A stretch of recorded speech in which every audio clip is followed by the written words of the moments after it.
O resgate aconteceu no dia 7 de novembro de 2016.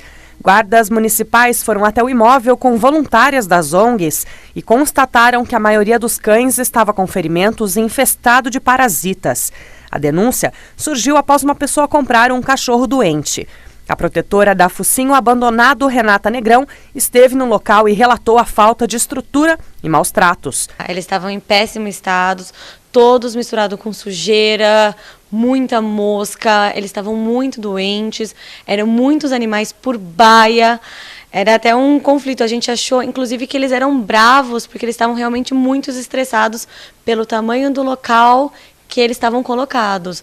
Então foi chocante, foi ainda pior do que a gente esperava, estando acostumada a fazer esse tipo de resgate. Então foi muito triste em ver o estado desses animais, doentes, sem pelo, com sarna, com vários tipos de doença, muitos carrapatos, muitas pulgas, mosca. Então foi surreal assim de ver. O resgate dos cães foi imediato. A partir daí, a veterinária responsável, que estava lá no dia, ela foi examinando todos os animais e a partir daí a gente foi tirando primeiro os que estavam muito mais graves do que os outros. A gente teve que ir colocando, né, um nível. Então, os que estavam de urgências foram tirados antes e indo para o hospital veterinário. E, consequentemente, a gente foi levando os outros. Mas, nesse meio tempo, a situação jurídica do caso se complicou. E quem explica é o advogado das 3 ONGs envolvidas. A partir daí começou uma briga, uma batalha jurídica aí bastante complicada, porque, a princípio, no momento que se faz a retirada desses canis, o importante seria que a polícia tivesse feito vamos dizer, um levantamento de tudo que foi retirado, todos os animais que foram retirados de lá. Isso não foi feito.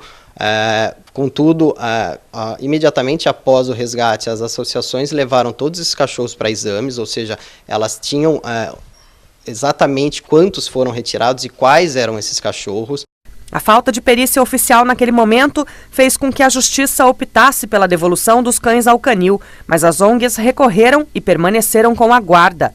A situação voltou a se repetir e, novamente com recurso, o advogado conseguiu manter esses animais em posse das entidades. Nós apresentamos um outro mandado de segurança, dessa vez para o plenário do Tribunal de Justiça, que aí sim, vamos dizer, com um pouco mais de calma, olhou todas as provas e, na valoração entre o direito de propriedade do dono do canil e o direito do bem-estar aos animais, ele entendeu que nesse momento deveria ser privilegiado o bem-estar dos animais. Hoje, a situação parece juridicamente estável. Não existe ainda um prazo determinado, mas agora, vamos dizer assim, a questão se estabilizou. Até esse julgamento, os cães ficam com os lares temporários. No total, foram 128 animais resgatados. 10 deles ainda estão internados, recebendo tratamento clínico. O restante já está dividido em lares temporários, buscando estabilidade emocional. Mas todos eles, assim como esse Shih Tzu, ainda vão receber tratamento médico para o resto das suas vidas. Um dos lares temporários é a casa da Ana Lúcia. Era uma Shih Tzu, mas ela estava bem doente, então ela teve que ser internada. Aí apareceu a Winnie, e aí eu adotei, e aí foi...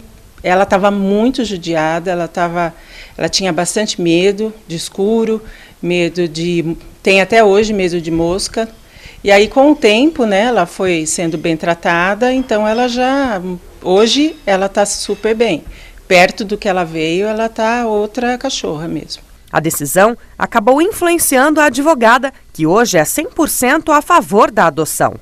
A gente acaba tendo uma consciência que eu mesma não tinha. Antes eu não tinha, eu achava que cachorro teria que ser comprado sempre, né? Ainda mais você fala, cachorro de raça, eu quero comprar.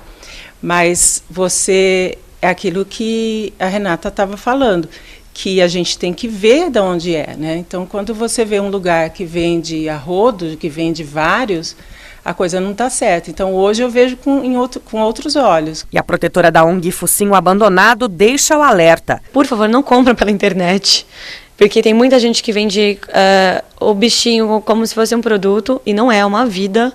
Outro ponto, vá até o canil, conheça os proprietários, peça para visitar maternidade, todos os animais, entender quantos animais estão lá, peça a carteira de vacinação, se estão em dia, veja se o canil tem alvará de funcionamento. Então, esses são alguns dos pontos importantes para você saber que você está fazendo uma boa compra ou não. Para conhecer mais sobre o trabalho da ONG Focinho Abandonado ou para fornecer lar temporário para os animais resgatados, basta acessar a página no Facebook, facebook.com/Focinho Abandonado Oficial.